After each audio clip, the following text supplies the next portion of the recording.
질병과 전쟁과 혼란의 때인 지금 우리가 함께 모여서 예배드릴 수 있게 허락하심에 감사합니다. 함께 모여 예배드리는 것이 점점 어려워지고 당연하지 않는 지금 이 자리를 사모해서 나온 청년들의 마음을 귀하게 받아주세요. 은혜를 사모하고 삶 가운데 하나님을 더 찾고 경험하기를 원하는 청년들을 이 예배를 통해 깨닫는 은혜 허락하시고 예배 가운데 하나님의 임재를 경험하기를 소원합니다. 또한 함께 예배드리고 싶지만 코로나와 일터와 각자의 어려움으로 모이지 못한 청년들도 각자의 처소에서 하나님께 예배드릴 때 그들을 축복해 주시고 어려움과 건강을 하나님의 방법으로 해결해 주시고 은혜를 베풀어 주세요. 정말로 어려운 이때에 우리가 바라봐야 할 것은 오직 예수 그리스도 한 분임을 고백합니다.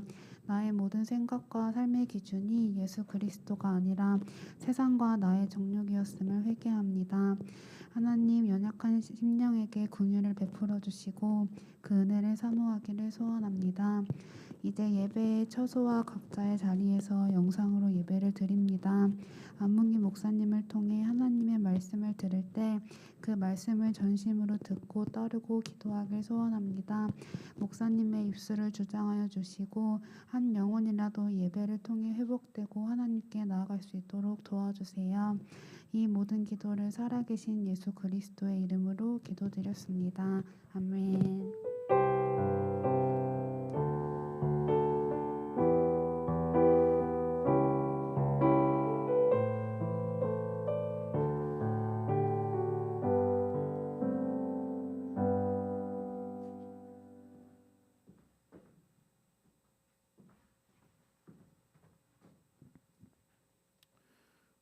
함께 말씀 살펴보도록 하겠습니다. 오늘 말씀은 열왕기상 17장 8절입니다.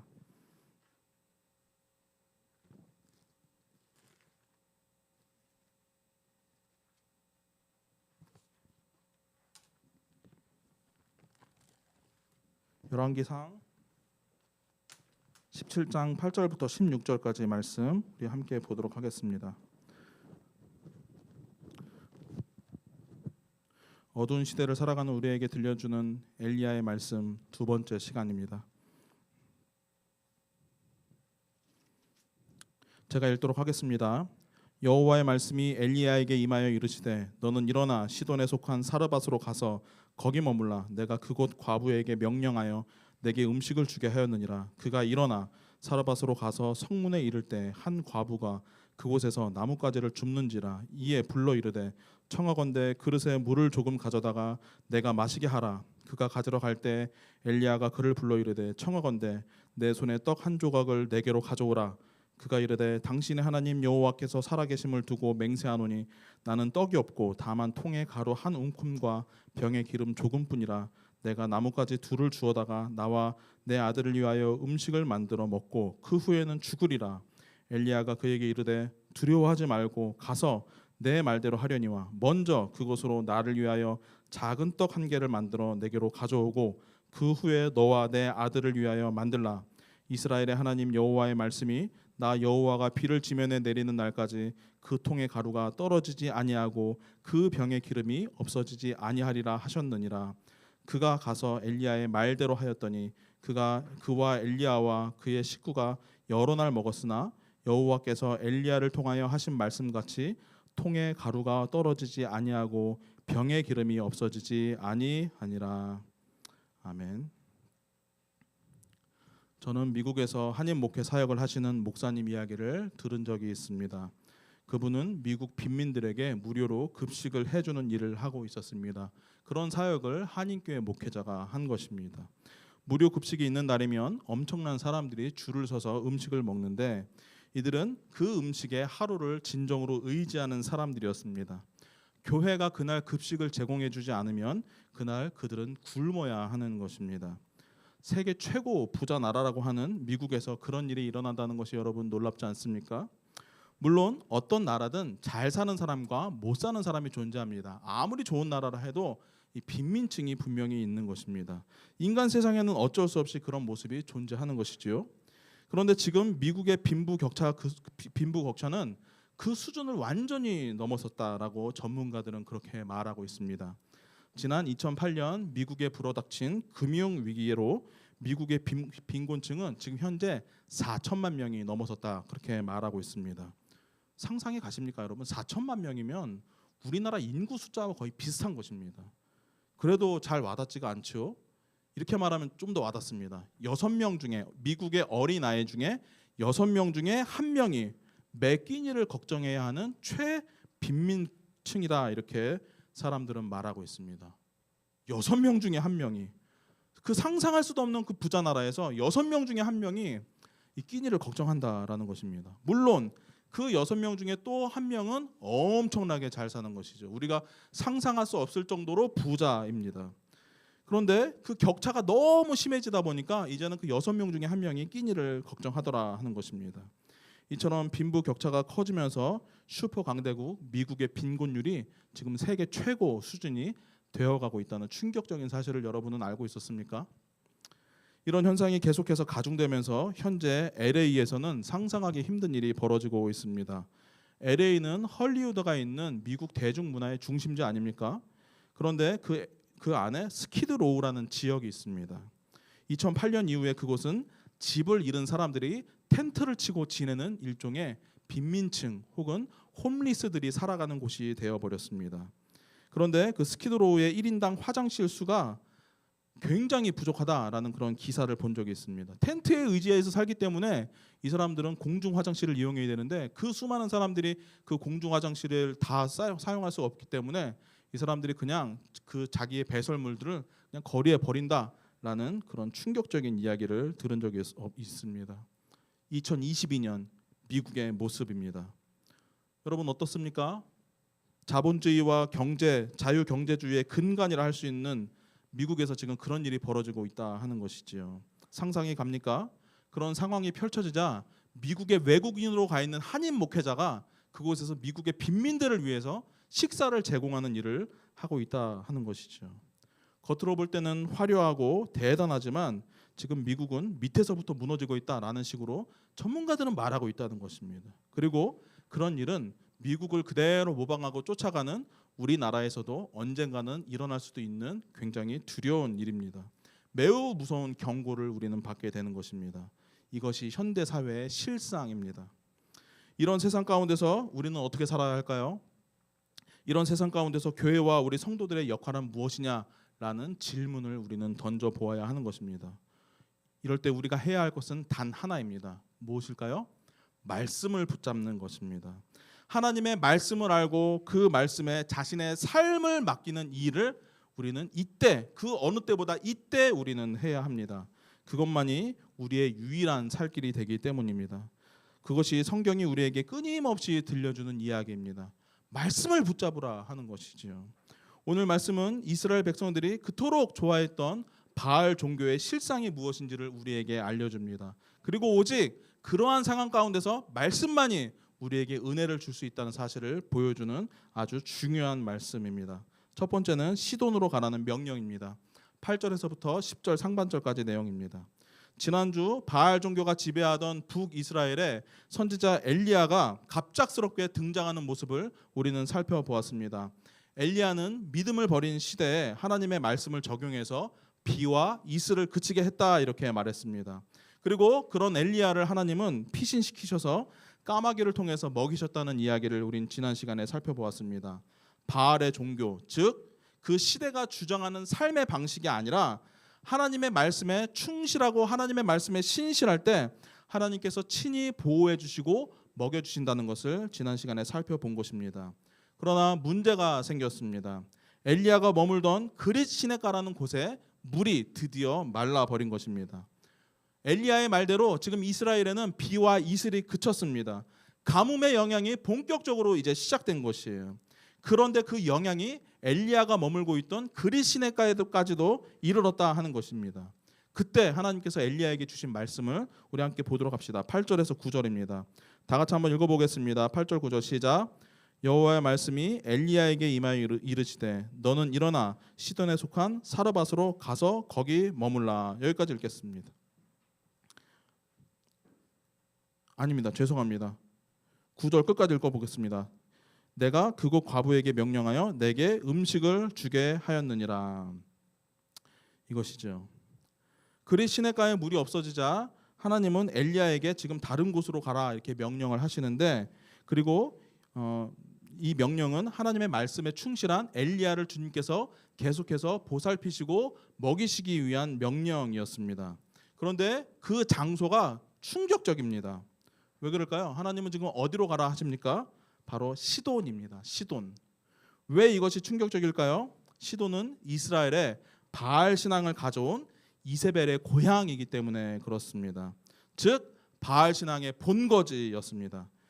엘리야는 이스라엘이 바알 신앙을 섬기는, 바알을 섬기는 것에 주님의 말씀으로 맞선 사람이었습니다. 말씀으로 아합 왕에 맞선 사람이었습니다. 그런데 그런 엘리야를 하나님은 지금 오히려 바알의 본거지 시돈으로 가라 이렇게 명령하고 있다는 것입니다. 이뿐이 아닙니다. 엘리야는 시돈으로 갈 뿐 아니라 시돈의 사르밧이라는 곳에 가서 그곳에서 한 과부를 만나야 합니다. 바알 종교의 본거지에서 이방 여자를 만나야 하는 것입니다. 생각 같지 않은 곳, 그리고 생각이 같지 않은 곳, 말씀이 통하지 않는 곳으로 가라 이렇게 하나님은 말씀하시더라는 것이죠. 바알의 본거지에서 한 과부를 만나서 그를 통해서 하나님이 너에게 음식을 주겠다라고 명령하신 것이죠. 하나님은 왜 이렇게 하시냐 하는 것입니다. 여러분, 이런 상황을 우리는 뭐라고 표현할까요? 이것을 우리는 아이러니 혹은 역설이라 이렇게 표현합니다. 바알 종교를 대적하는 엘리야를 오히려 바알의 땅으로 그 중심으로 보내시고, 또한 하나님 말씀만 의지하는 엘리야를, 그런 사람을 말씀이 무엇인지 모르는 사람에게로 하나님은 보내신다는 것입니다. 그런 것이죠. 아이러니, 역설이라는 것이에요. 그런데 여러분, 성경에는 이와 같은 아이러니가 곳곳에 나옵니다. 여러분들이 성경을 잘 읽어야 되는데, 성경을 읽어야 하는 중요한 이유가 성경에는 이런 역설들, 아이러닉한 상황이 정말 많이 나옵니다. 그리고 놀랍게도 이런 역설적인 상황에서 자신의 뜻을 펼치시고 나타내시는 것이 하나님께서 일하시는 방법입니다. 성경은 이와 같은 역설로 꽉 차 있다는 것이에요. 왜 그럴까요? 그냥 도와주시면 안 될까요? 그냥 모두가 안심하고 긴장하지 않게 그냥 평범한 방법으로 도와주시면 안 되는 것일까요? 왜 성경에는 이런 아이러니가 발생하게 되느냐 하는 것이죠. 이것은 굉장히 중요한 것인데, 하나님의 방법은 우리의 방법과 다르기 때문에 이런 상황이 생기게 되는 것입니다. 하나님의 길은 이 세상의 길과는 다르기 때문에 그런 것입니다. 무슨 말일까요? 하나님의 생각과 하나님의 일하심은 우리가 생각하는 것은 물론이거니와 이 세상의 방법을 완전히 뛰어넘는 것입니다.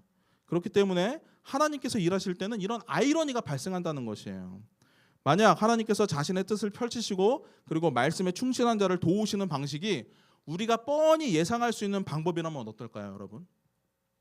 하나님께서 일하시는 방법이 예상을 뛰어넘지 못하고 결국 이 세상 방법과 그리고 이 세상에 하는 일과 동일하게 하신다면 어떻겠냐 하는 것이에요.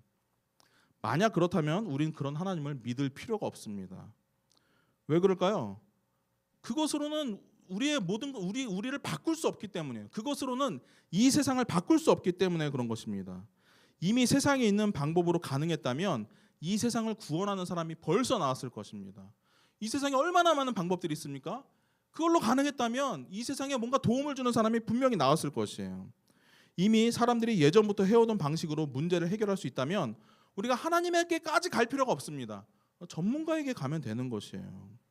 그러나 이 세상의 방법으로는 문제를 해결을 못합니다. 그것이 이 세상의 역사 아닙니까? 돌고 돌고 돌고 또다시 돌고 도는 것, 그것이 이 세상의 역사 아니겠습니까? 이 세상에 있는 것으로 해결을 못한다는 것이에요. 오직 하나님의 방법으로만 세상을 바꾸고 또 한 사람의 인생을 바꿀 수가 있는 것입니다. 왜 그럴까요? 하나님은 세상이 알지 못하고 상상치 못하는 방법을 알고 계시기 때문에 그런 거예요. 오직 그 방법만으로, 세상이 모르는 방법만으로 하나님은 새 일을 하실 수 있습니다. 그렇기 때문에 하나님께서 일하실 때는 이와 같은 아이러니가 발생할 수밖에 없다 하는 것입니다. 문제는 이런 아이러닉한 상황을 만나게 되는 우리들이죠. 하나님께서 오히려 우리를 문제의 핵심으로 밀어 넣으시면 여러분, 우리는 어떨까요? 피하고 싶은 상황과 사람이라는 게 우리에게 있지 않습니까? 그런데 오히려 그 문제의 중심 한가운데로 들어갈 수밖에 없는 상황에 놓일 때, 우리는 어떻게 반응하겠냐 하는 것입니다. 청년 여러분, 이런 상황을 혹시 경험해 본 적이 있습니까? 혹시 지금 우리가 이런 상황에, 이런 상태에 빠져 있는 것은 아닙니까? 믿음을 가지고 이겨보려고 했는데 오히려 상황은 점점 더 믿음이 통하지 않을 것 같은 그런 상황으로 내가 내몰려 본 적이 있습니까? 여러분의 가정이 혹은 내가 처한 이 환경이 점점 더 그런 상황으로 내몰려 본 경험이 있습니까? 같은 믿음을 가진 사람들이 격려해주고 위로해 주어도 모자랄 것 같은데 오히려 내 믿음을 전혀 이해해주지 않을 것 같은 상황과 사람들이 내 주위를 쫙 둘러싸고 있는 듯한 경험을 하게 된다면 여러분, 우리는 어떨까요? 하나님 도와주세요라고 기도했는데 매우 곤란한 것이죠. 과연 이곳에서 하나님의 뜻이 나타날 수 있을지 이 회의감이 생길지도 모르는 것입니다. 지금 엘리야가 받은 명령이 그런 것이었습니다. 그냥 하나님을 모르는 사람이 아닙니다. 바알의 본거지에서 과부를 통해 음식을 주시겠다 하는 것이죠. 그렇다면 이와 같은 곤란한 하나님의 명령에 대한 엘리야의 반응은 무엇일까요? 우리 10절 전반부인데 한번 읽어보도록 하겠습니다. 그가 일어나 사르밧으로 가서, 이것입니다. 그가 일어나 사르밧, 바알의 종교의 중심 시돈으로 갔다 하는 것입니다. 특히 여기서 주의해야 할 단어가 무엇일까요? 바로 일어나입니다. 일어나. 지금 엘리야는 하나님의 명령에 대해서 하나님 어떻게 저한테 시돈으로 가라 하실 수 있습니까? 아무리 그래도 그렇지 목사에게 하나님 절에 가라니요. 그건 좀 그렇지 않습니까? 지금 엘리야가 이렇게 반응하지 않습니다. 이렇게 하면서 간 것이 아닙니다. 성경에서 일어나라는 표현을 쓸 때는 기꺼이 그리고 확신 있게 말씀에 순종할 때 쓰는 표현입니다. 일어나 사르밧으로 갔더라 이것이죠.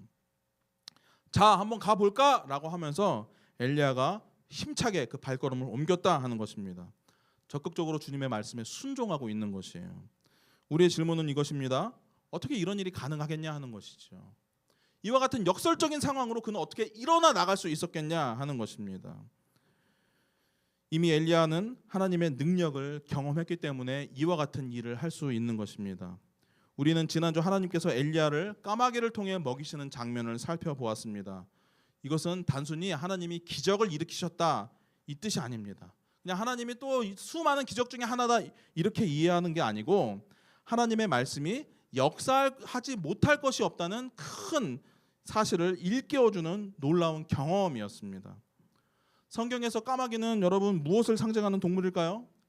까마귀는 부정한 동물의 대명사입니다. 왜 그럴까요? 까마귀는 시체를 먹고 살거든요. 하나님은 시체에 닿는 것을 부정하다 이렇게 말씀하시는데 까마귀는 대표적으로 죽은 것을 먹고 사는 동물이었습니다. 근데 하나님이 그 부정한 동물을 사용하신다는 것이에요.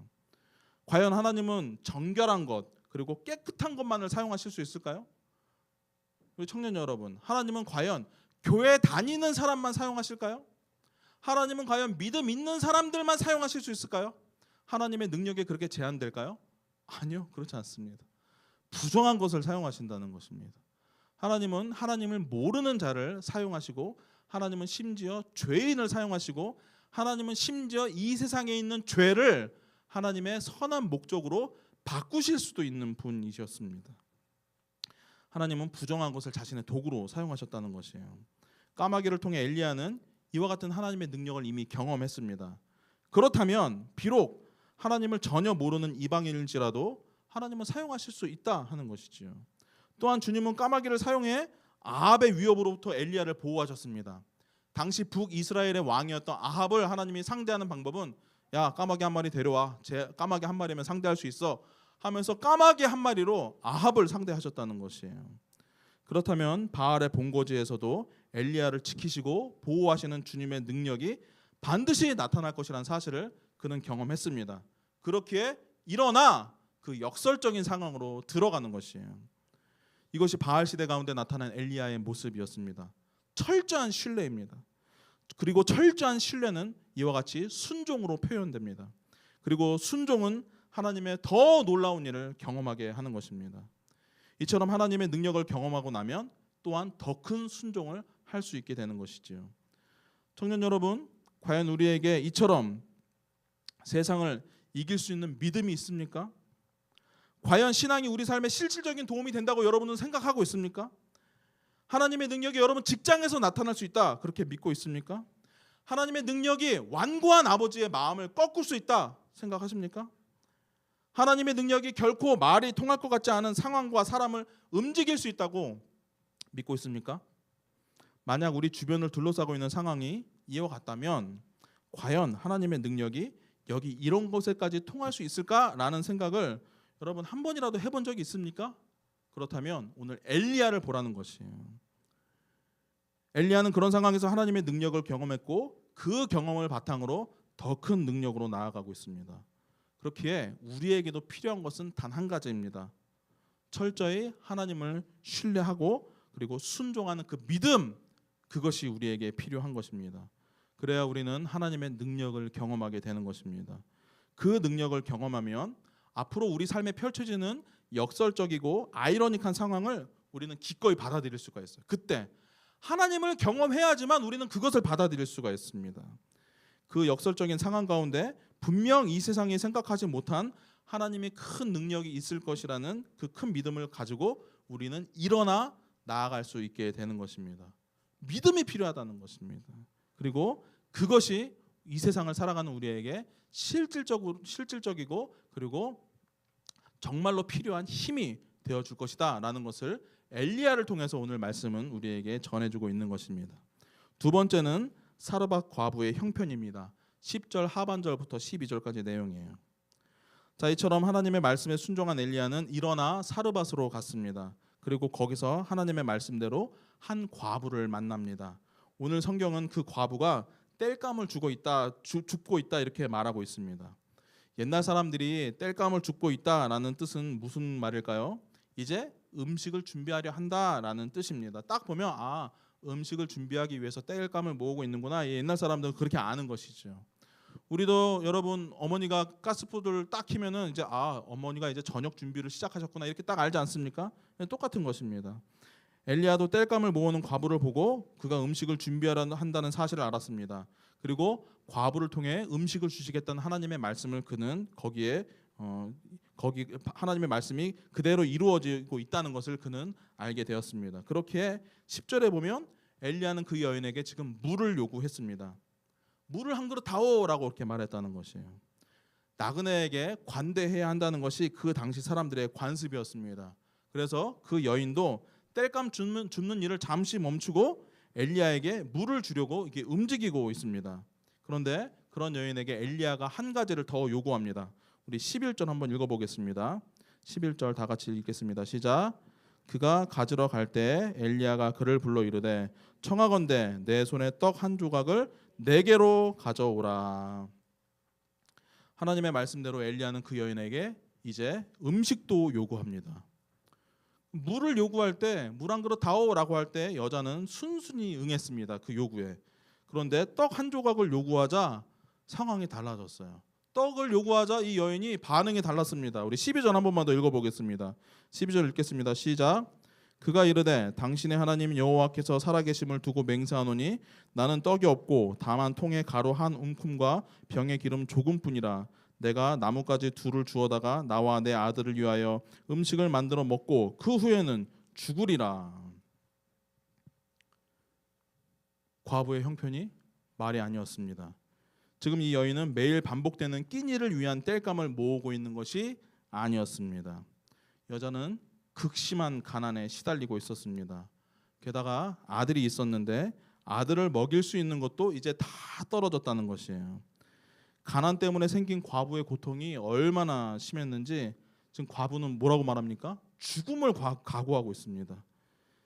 이제 이 가난을 뚫을 수 있는 방법이 도저히 없다는 것입니다.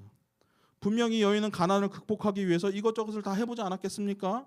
그러나 이제는 도저히 방법이 없다는 것이에요. 다만 딱 한 끼 차려 먹을 수 있는 재료가 조금 남았는데 여러분 이 한 끼를 이 위에서 얼마나 며칠을 굶었을까요? 얼마나 참으면서 조금만 더 참아보자 했을까요? 그런데 이제는 더 이상 참을 수가 없게 되었습니다. 그리고 어딘가에서 더 이상 음식을 구할 수 있는 길도 다 막혀버렸습니다. 그래서 지금 땔감을 구하면서 자 이거 먹고 이젠 나도 모르겠다. 이거 먹고 더 못 먹으면 이제 죽는 거지 뭐 하면서 아무 계획도 아무 방법도 없는 그런 상태가 되어버린 것이죠. 죽음을 기다리는 것밖에는 이 여인에게 남은 게 없었던 것입니다. 여러분, 이것이 바로 바알의 본거지 시돈 땅에서 일어나고 있었던 일이라는 것입니다. 북이스라엘 사람들이 그토록 부러워했던 땅이 바로 시돈입니다. 그들의 문화, 그들의 재물, 그리고 그들의 삶이 너무도 부러워서 북이스라엘 왕 아합은 대놓고 여호와 신앙을 바알 종교로 바꿔버렸습니다. 그 정도로 시돈 삶의 방식을 그들은 그토록 사랑했습니다. 그들처럼 되고 싶었어요. 그런데 엘리야가 바알의 본거지 시돈에 가서 마주했던 장면은 무엇입니까? 죽음을 기다리고 있는 과부를 만났다는 것이에요. 우리를 더 큰 충격에 빠뜨리는 것은 엘리야가 선포한 가뭄의 영향이 아직 오기도 전에 이미 시돈은 밑에서부터 극심한 가난과 고통을 경험하고 있다는 것이에요. 엘리야가 가뭄을 선포하지 않았습니까? 가뭄이 이제 퍼져가고 있습니다. 그런데 엘리야가 선언한 그 가뭄이 오기도 전에 이미 그 땅에 먹을 것이 떨어졌다는 것이, 이미 그 땅에 기름이 마르고 있더라는 것입니다.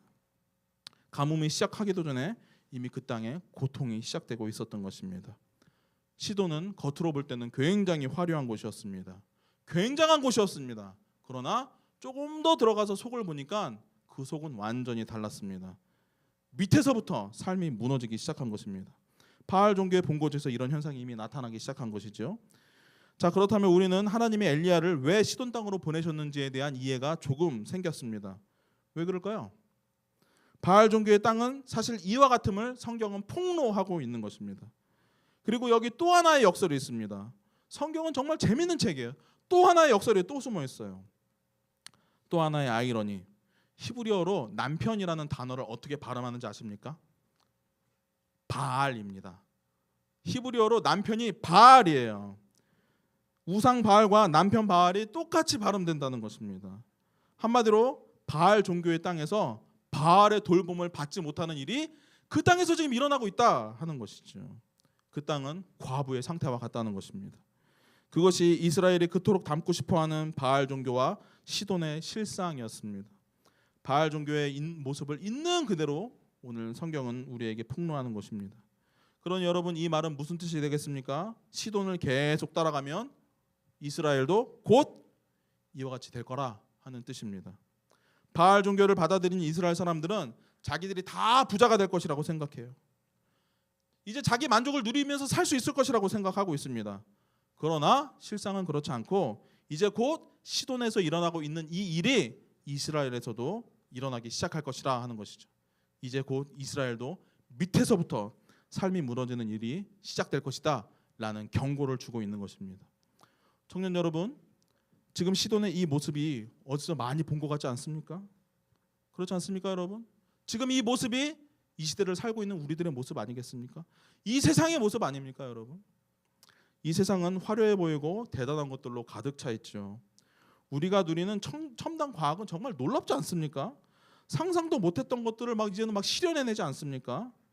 그런데 그 속을 우리가 좀 더 자세히 보면, 그 화려한 이면을 우리가 좀 더 살펴보면 어떻습니까?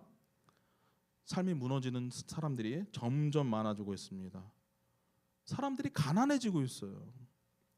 한번 삐끗하고 한번 잘못 선택하면 더 이상 구제받을 수 없는 일들이 이 세상에는 계속해서 많아지고 있습니다.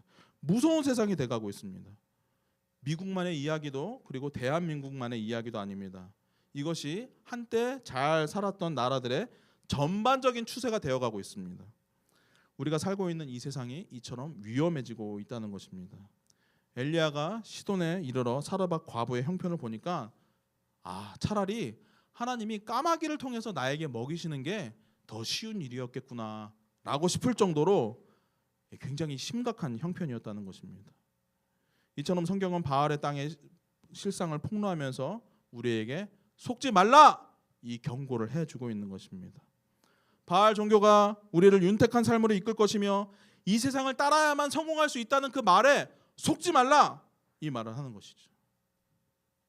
여러분, 경쟁을 해서 이기면 우리가 행복해질까요? 속지 말라. 내 마음대로 하고 나의 만족을 누리는 삶을 이루어내면 행복해질까요?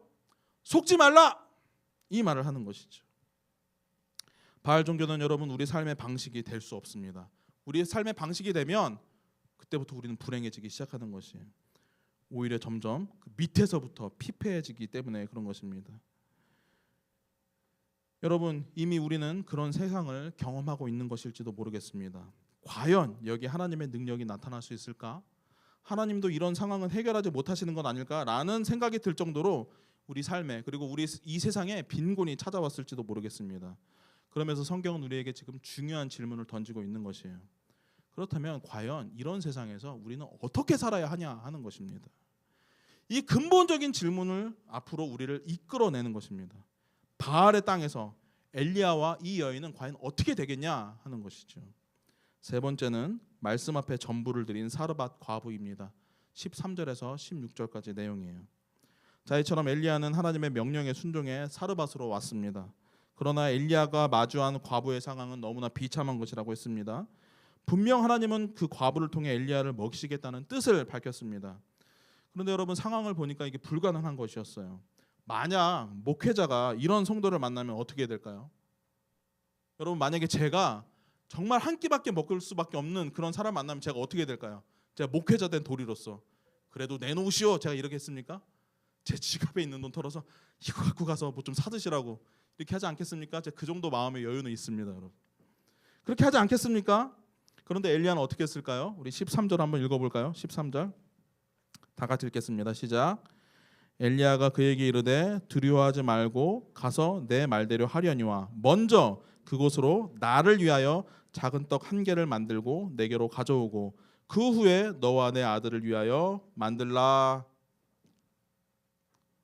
엘리야의 요구는 무엇입니까? 조금 남은 가루와 기름으로 엘리야를 위한 떡을 먼저 가져오라. 이런 요구를 지금 하고 있습니다. 마치 과부가 남겨둔 그 한 줌의 양식을 얻어내려는 것처럼 이렇게 보이는데 이해할 수 없는 지금 요구를 하고 있습니다. 왜 그럴까요, 여러분? 엘리야는 지금 왜 그 마지막 먹고 죽겠다라고 하는 그 마지막을 자기에게 가지고 오라 이렇게 이해할 수 없는 행동을 하냐 하는 것이죠. 엘리야의 이 행동을 이해하는 것이 오늘 본문을 이해하는 중요한 열쇠가 됩니다. 그리고 엘리야의 이 말을 따르는 것이 바알의 땅에서 살아남을 수 있는 방법임을 오늘 말씀은 우리에게 말해주고 있습니다. 무슨 말일까요? 엘리야는 지금 단순히 음식을 요구하는 게 아닙니다. 엘리야는 지금 이 여인에게 무엇을 요구하는 것일까요? 믿음을 요구하고 있는 것입니다. 엘리야의 말을 다시 한번 살펴볼까요? 엘리야는 먼저 이 여인에게 뭐라고 말합니까? 두려워하지 말고 이렇게 말합니다. 두려워하지 말라라고 과부를 위로하고 안심시키고 있습니다. 만약 엘리야가 자기 배를 채울 생각으로 음식을 요구했다면 두려워하지 말라 이런 말을 할 필요가 있겠습니까? 아닙니다. 오히려 엘리야는 과부에게 지금 삶을 주려고 하고 있습니다. 이런 상황일지라도 살 수 있는 방법이 있다라는 것이죠. 그러니 두려워 말고 내가 말하는 대로 해보라 하는 것입니다. 그런데 그 방법은 먼저 나에게 떡을 가져오라. 그것이 방법이다 말하는 것이죠. 여러분, 왜 엘리야는 먼저 자기에게 떡을 가져오는 것이 살 수 있는 방법이 될 수 있다 이렇게 말하는 것일까요? 이것이 굉장히 중요한 것이겠죠. 오늘 본문은 8절에 엘리야에게 하나님의 말씀이 임하였다라는 말로 시작하고 있습니다. 엘리야에게 하나님의 말씀이 있습니다. 즉 엘리야는 지금 혼자 개인적으로 먹고 살기 위해서 사르밧 땅으로 온 것이 아닙니다. 하나님의 말씀을 가지고 바알의 땅으로 간 것입니다. 무슨 말입니까? 하나님의 말씀이 사르밧 땅에 임한 것입니다. 하나님을 모르는 이방 땅에 바알의 본거지에 하나님의 말씀이 임했다는 것이에요. 그러니 엘리야에게 먼저 음식을 주라 이 이야기는 먼저 말씀 앞에 자신을 드리라 이 요구를 하고 있는 것입니다. 이스라엘 땅이나 이방 땅이나 하나님의 말씀 앞에 선 자들에게 하나님은 항상 이 요구를 하십니다. 항상 동일한 요구를 하십니다. 말씀 앞에서 먼저 너의 삶을 드리라 이것입니다. 말씀 앞에서 먼저 너의 모든 것을 드려라 이 요구를 하는 것입니다. 자신의 모든 것을 걸고 말씀을 영접하는 것이 곧 하나님을 영접하는 것입니다. 하나님은 마지막 남은 것까지 빼앗아 가시는 그런 분이 아니시죠. 오히려 삶을 주시는 분입니다. 하나님의 말씀은 생명으로 나아가게 하는 것입니다. 다만 그 전에 먼저 해야 할 일이 있어요. 말씀에 자신의 모든 것을 먼저 던져야 합니다. 먼저 말씀 앞에 철저한 순종이 있어야 한다는 것입니다. 청년 여러분, 이것이 기독교예요. 그래서 믿음에는 큰 결단이 필요합니다. 믿음에는 이처럼 자신의 전부를 걸어야 하는 긴장이 있어야 돼요. 여러분, 설교를 그냥 마냥 편하게 들을 수 없습니다. 왜요? 너의 전부를 내라 라는 이 요구가 항상 설교에는 담겨있기 때문에 우리는 설교를 들을 때마다 뭔가 이렇게 긴장감이 있고, 야, 이거 참 부담스러운데 라는 마음을 느낄 수밖에 없는 것입니다.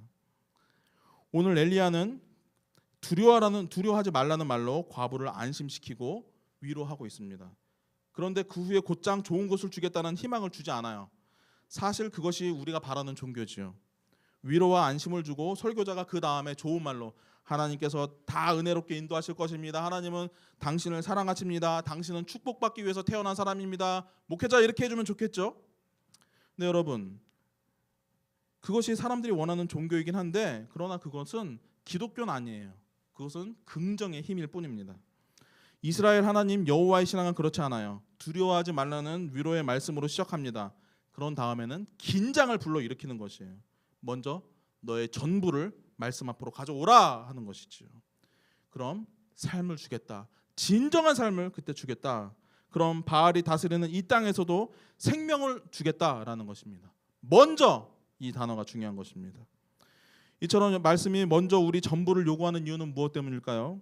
기독교는 단순히 이 세상을 살아가는데 우리에게 조금의 도움을 주는 것을 목적으로 하지 않기 때문에 그런 것입니다. 만약 그것이 기독교의 전부라면 기독교는 우리에게 전부를 요구하지 않을 것입니다. 그러나 기독교는 우리의 삶의 방법을 바꾸는 것입니다. 기독교는 우리의 근본을 바꾸는 것입니다. 완전히 다른 삶으로 우리를 인도해내 생명에 이르게 하는 것이 바로 기독교입니다. 이 세상의 방법이 아니라 이 세상에 알지 못하는 세상을 뛰어넘는 하나님의 방법으로 우리에게 새로운 삶을 제시해 주는 것입니다. 그러려면 우리 전부를 주님께 드리고 그 후에는 이제부터 주님의 말씀으로 살아야 하는 것이죠. 우리가 가지고 있는 이 세상을 주님께 먼저 내어드려야 합니다. 그리고 난 후에 주님의 말씀에 전적으로 의탁하고 의존하는 것입니다. 그것이 기독교예요. 그래야만 말씀을 따르는 삶이 가능합니다. 그렇기에 먼저 전부를 드리라 라는 요구를 하고 있는 것이죠. 그 다음에 전부를 드린 다음에 큰 확신과 위로 그리고 확신한 소망을 받는 것입니다. 이 순서가 있어요. 이 전부를 드리는 이 과정을 빼먹으면 안 돼요. 위로한 다음에 축복해 주는 것이 아니라 위로한 다음에 전부를 드리라라는 이 결단을 요구한 후에 그 다음에 축복을 주는 것이죠. 이와 같은 요구를 한 다음에 엘리야가 전하는 축복의 말씀은 뭡니까? 우리 14절 한번 읽어보겠습니다. 다 같이 읽겠습니다. 시작. 이스라엘 하나님 여호와의 말씀이 나 여호와가 비를 지면에 내리는 날까지 그 통의 가루가 떨어지지 아니하고 그 병의 기름이 없어지지 아니하리라 하셨느니라. 이처럼 먼저 말씀을 신뢰하고 자신을 드릴 때 거기서부터 하나님의 은혜가 비로소 시작된다는 것입니다. 바알의 땅 시돈은 지금 밑에서부터 허물어지고 있었습니다. 가난한 사람들에게는 이미 먹을 것이 다 말라버렸습니다. 그리고 이제 이스라엘로부터 시작된 가뭄도 퍼져서 더 어려워질 것입니다.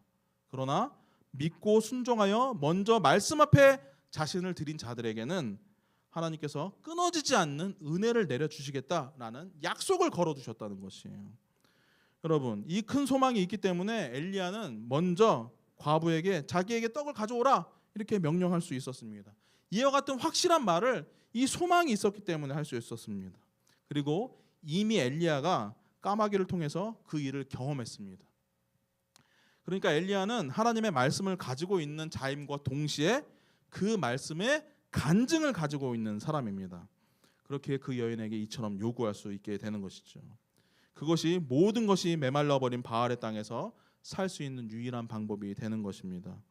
이스라엘에서도 사라진 하나님의 은혜가 바로 이와 같이 말씀에 대한 믿음과 철저한 순종 위에서 다시 나타나게 된다 하는 것입니다. 그렇다면 사르밧 과부의 반응은 무엇이었을까요? 우리 마지막으로 한 번만 더 읽어봅시다. 15절 16절 다 같이 읽겠습니다. 시작. 그가 가서 엘리야의 말대로 하였더니 그와 엘리야와 그의 식구가 여러 날 먹었으나 여호와께서 엘리야를 통하여 하신 말씀같이 통의 가루가 떨어지지 아니하고 병의 기름이 없어지지 아니하니라. 놀랍게도 사르밧 과부는 엘리야의 명령에 믿음으로 반응했습니다. 하나님의 말씀인 엘리야에게 먼저 떡을 줌으로써 과부는 엘리야를 영접했습니다. 그 결과 하나님의 은혜가 마르지 않는 놀라운 일을 그대로 말씀 그대로 경험하는 것입니다. 엘리야에게 떡을 줌으로써 먼저 그에게 떡을 줌으로써 엘리야와 함께하는 삶, 즉 말씀과 함께하는 삶이 시작된 것입니다. 그러자 말씀과 함께하는 그곳에서 마르지 않는 하나님의 은혜가 샘솟기 시작했다는 것이에요. 청년 여러분, 이것이 이 시대를 살아가는 우리 삶의 원리가 되어야 합니다. 청년 여러분, 말씀 앞에서 긴장감을 느껴본 적이 있습니까? 말씀 앞에서 고민하고 어떻게 해야 할지 갈등해 본 경험이 있습니까? 과연 내가 처한 상황에서 하나님 이 세상의 방법과 논리를 버리고 하나님의 방법과 하나님의 원리를 따라도 살아갈 수 있을 것인가? 내가 그래도 살아남을 수 있을 것인가라는 갈등을 해본 적이 있습니까? 모든 사람들이 다 하는 그 방법 말고 과연 하나님은 어떻게 하시는지 그 방법에 내 삶에 걸어도 될 것인가라는 긴장감을 느껴본 적이 있습니까? 오늘 주님은 바알 종교가 다스리는 이와 같은 시대 속에서 우리에게 두려워하지 말라라고 먼저 말씀하십니다. 두려워하지 말라 장성교회요 이렇게 먼저 말씀하시는 것이죠. 그리고 놀라운 하나님의 은혜와 능력이 있다는 선언을 말씀을 통해서 하고 있습니다. 그러나 그 은혜를 누리기 전에 먼저 여러분 말씀이 여러분의 전부를 걸어야 돼요. 말씀의 방식으로 살아가겠습니다라는 결단이 있어야 하는 것입니다. 그때 하나님의 은혜가 나타나는 것이에요. 그리고 모든 것이 메말라갈 때 말씀에 자기의 전부를 드린 사람은 거기서 마르지 않는 하나님의 은혜를 경험하게 되는 것입니다. 하나님께 도움을 구하는 우리의 삶에 자꾸 역설적인 상황이 일어납니까? 왜 하나님은 일을 더 어렵게 하시는가라는 의문이 생깁니까? 말씀을 붙잡아야 한다는 것이에요. 이 세상을 뛰어넘는 하나님의 방법은 그와 같은 상황에서 우리에게 나타나게 되는 것입니다. 그것을 믿어야 하는 것입니다. 특별히 저는 여러분들에게 당부하고 싶은 것이 있어요. 우리는 사르밧 과부처럼 먼저 하나님 말씀에 전부를 드리는 연습을 해야 하는 게 무엇일까요? 어떻게 하는 게 그러면은 이 질문이 생기잖아요. 어떻게 하는 것이 하나님 말씀 앞에 나의 전부를 드리는 것이죠? 이 질문이 생기지 않습니까, 여러분? 제가 좋은 방법 하나를 알려드리겠습니다. 여러분, 교회를 통해서 그 연습을 하십시오. 여러분들의 영혼을 교회에 맡겨야 돼요. 잘 기억하십시오. 교회는 여러분들의 영혼을 맡기는 곳입니다. 봉사하러 오는 곳이 아니에요. 여러분들의 영혼을 맡기면서 제 영혼을 살려주십시오라고 의탁하는 것이 바로 교회입니다. 이 시대 가운데 말씀을 믿고 순종한다는 것을 하나님의 말씀을 가지고 있는 교회를 영접하고 교회의 말을 따르는 것으로 드러날 것입니다. 우리 인생의 결정적인 순간에 하나님의 말씀을 가진 사람의 말과 판단을 따르십시오. 세상 친구들 이야기 듣고 종합해보고 세상 친구들이 어떻게 하는지 이야기를 다 들어본 다음에 그래 나도 이렇게 해야 되겠어. 이게 아니라 말씀을 가진 여러분들 주변에 있는 교회 사람들의 말을 들으십시오. 그리고 그 말씀의 방법을 따르는 것이에요. 그것이 말씀에 내 모든 것을 거는 방법입니다. 어디로 가야 할지 알지 못할 때, 내 삶에 자꾸 역설적인 상황이 생길 때 하나님의 말씀을 가진 교회 앞에 나와서 도움을 청하십시오. 그러기 위해서 교회에 엘리야처럼 말씀에 순종해 하나님의 능력을 경험한 사람들이 많아질 수 있도록 여러분 기도하십시오. 왜요? 그 사람들이 여러분들에게 전해주는 말이 우리의 삶을 비추는 말이 될 것이기 때문에 그렇습니다. 그리고 더 나아가 내가 바로 그와 같은 경험을 함으로써 누군가에게 하나님의 말씀을 전달해 줄 수 있는 사람이 될 수 있도록 해주십시오. 여러분 이 기도를 하셔야 돼요. 거기서부터 시작합시다. 거기서부터 말씀에 우리 자신을 드리는 연습을 합시다. 여러분 이 말씀에 귀를 기울이고 그래 한번 그렇다면 먼저 말씀에 순종한다는 게 무엇인지 진지하게 오늘 이 설교를 통해서 고민해보자 라는 것으로부터 시작해 보십시오. 그럼 거기서부터 마르지 않고 떨어지지 않는 하나님의 은혜가 나타나게 될 것입니다. 청년 여러분 두려워하지 마십시오. 이 시대 속에서 하나님의 말씀을 따라 사는 것을 너무 두려워하지 마십시오. 바알의 땅 시돈에서도 하나님께서 은혜를 베푸실 수 있다면 말씀에 순종하는 자들을 위해 주님은 그 어떤 곳에서도 여러분이 있는 그 어떤 곳에서도 분명히 은혜를 베푸실 수 있습니다. 여러분 이 세상을 너무 믿지 마십시오. 이 세상의 모습이 속속 드러나지 않습니까? 여러분, 이 화려한 세상의 이면에 자꾸 사람들이 고통당하는 것이 이제 다 드러나지 않습니까? 우리가 이 정도 나이가 됐으면 이제 그 정도로 볼 수 있지 않겠습니까? 이 세상에 속지 마십시오. 가난한 사람들은 점점 더 많아질 것입니다. 빈부격차는 점점 더 심해질 것입니다. 여러분, 이럴 때 더욱더 이 교회의 말씀을 붙잡음으로써 마르지 않는 하나님의 은혜를 경험하는 청년들이 되길 바랍니다. 그래서 바로 여기에 진정한 삶의 길이 있구나라는 그 간증을 가지고 일어나 하나님께서 어디로 보내시든 그 역설적인 상황 가운데서도 믿음으로 이겨내는 우리 장성교회 청년부 되길 바랍니다. 기도하겠습니다. 하나님, 우리에게 말씀을 주시어 이 세상의 모습을 바로 볼 수 있도록 하여 주시옵소서. 하나님, 우리는 이 세상에 속하여 살고 있지만 이 세상의 사람이 아니라 하나님의 사람임을 말씀을 통하여 증거하여 주시옵소서. 그리하여서 주님, 결정적인 순간에, 내 인생의 중요한 순간에 주님의 말씀이 우리를 인도하는 것을 경험하여서 마르지 않는 하나님의 은혜를 경험할 수 있도록 해주시옵소서. 주님, 이 세상은 점점 가난해지고 있습니다. 빈부의 격차가 심해지고 있습니다. 이와 같은 때에 누군가에게 무언가를 전해줄 수 있는 사람은 주의 말씀을 가진 엘리야와 같은 자들이 오니 주여, 여기 모인 우리 청년부를 주님의 이 시대의 엘리야로 사용하여 주시기를 간절히 원하오니 우리와 함께하여 주시옵소서. 예수님의 이름으로 기도합니다. 아멘. 우리 함께 찬양하도록 하겠습니다. 우리 영광을 돌리세 함께 찬양하도록 하겠습니다.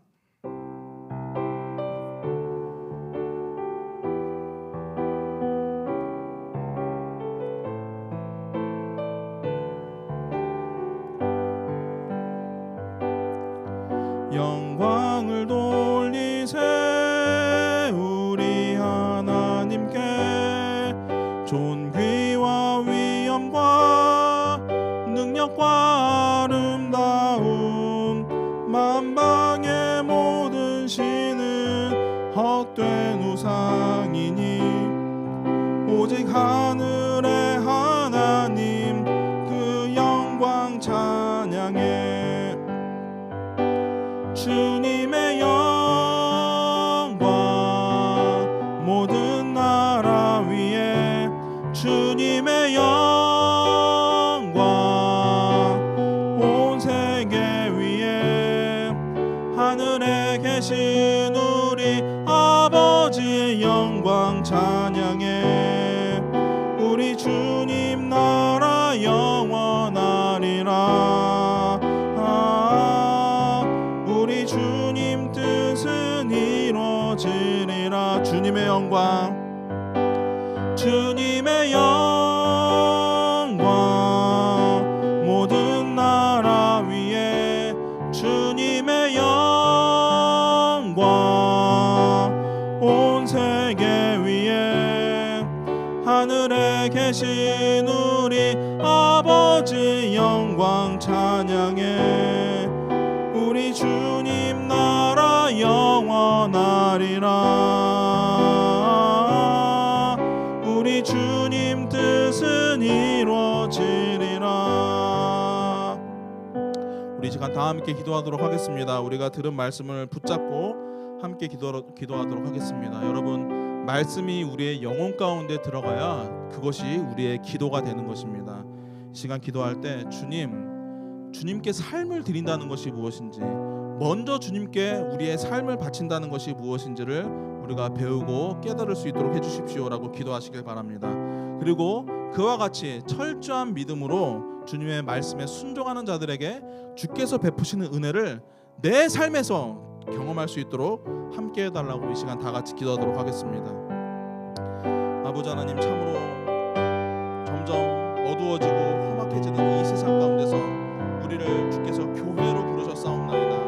아버지 하나님, 우리를 이 시대 가운데 하나님의 사람으로 세우셨다는 것은 하나님께서 우리를 향한 목적이 있으시며 또한 주님 하나님의 사람으로 사용하시는 자들을 주께서 끝까지 책임져 주시겠다는 주의 보호와 약속하심이 있는 것이옵나이다. 아버지 하나님, 여기 모인 장성교회 청년부 하나님 은혜를 베풀어 주시옵소서. 참으로 주님, 여기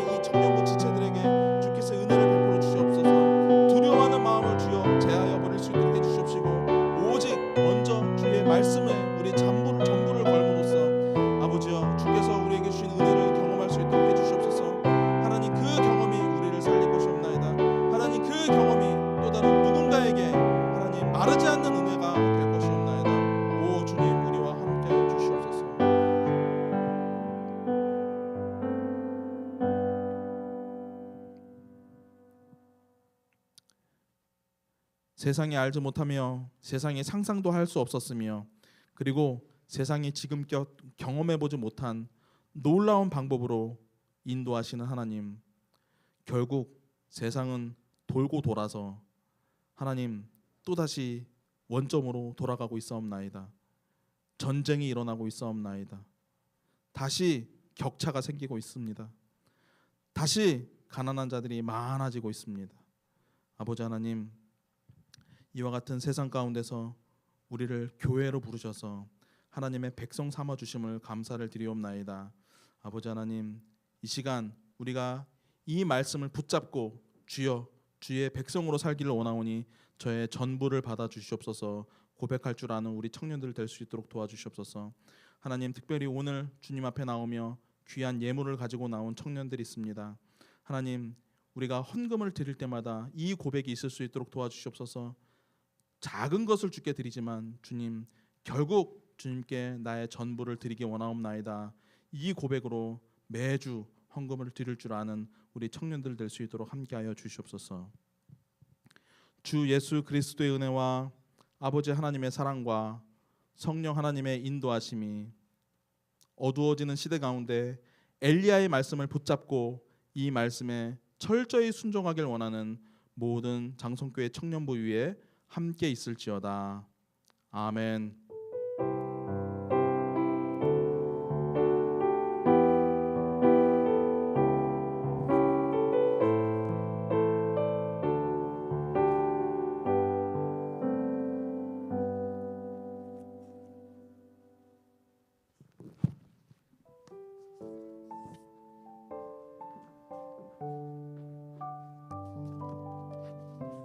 장성 청년부에 오신 여러분을 환영합니다.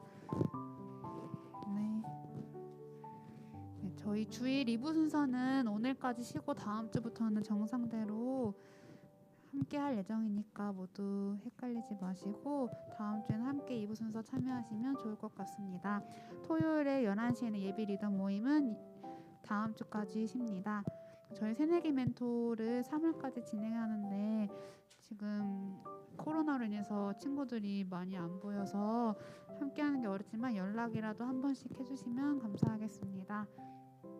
네, 세례 학습 인교 문답 오늘까지 신청이니까 참고하시고 사무실에서 신청해 주시길 바랍니다. 네, 6번 확인하시면 무슬림을 위한 30일 기도가 있는데요. 저희가 4월 2일부터 5월 2일까지 무슬림의 라마단 기간인데 우리가 무슬림을 위해서 함께 기도하는 것의 중요성을 저도 잘 몰랐는데 여기 책에 되게 잘 나와 있어요. 그래서 여기 부족들을 한번 읽어보시고 함께 생각나실 때마다 같이 기도해 주시면 감사하겠습니다. 이 책은 뒤에 나가시는 문 책상에 있으니까 관심 있으신 분들은 한 번씩 가져가 주시면 되겠습니다. 네, 오늘 생일 전에 또 오랜만에 우리 군대에서 휴가 나온 우리 태규 형제도 있어요. 그래서 한 번씩 끝나고 네, 고생한다고 인사 한 번씩 해주면 좋을 것 같습니다. 네, 오늘 생일인 안태규 형제, 또 내일 생일인 송다영 자매님, 또 화요일 생일인 김민수 자매님, 토요일 생일인 서창석 형제님 생일 축하 노래 부르도록 하겠습니다. 뒤에 계세요. 하나님께서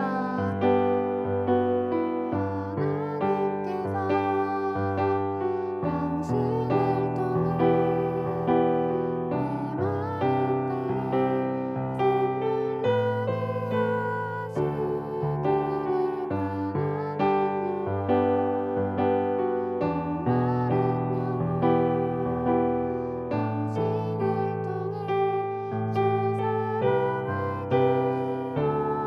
통해 내 생일을 축하합니다. 선물은 제가 당일날 카톡으로 전해드리도록 하겠습니다. 모두 마르지 않는 은혜를 경험할 수 있는 한 주 되시길 바랍니다. 안녕히 가세요. 선한 목자 되신 주님, 주님의 사랑 찬양합니다. 할렐루야.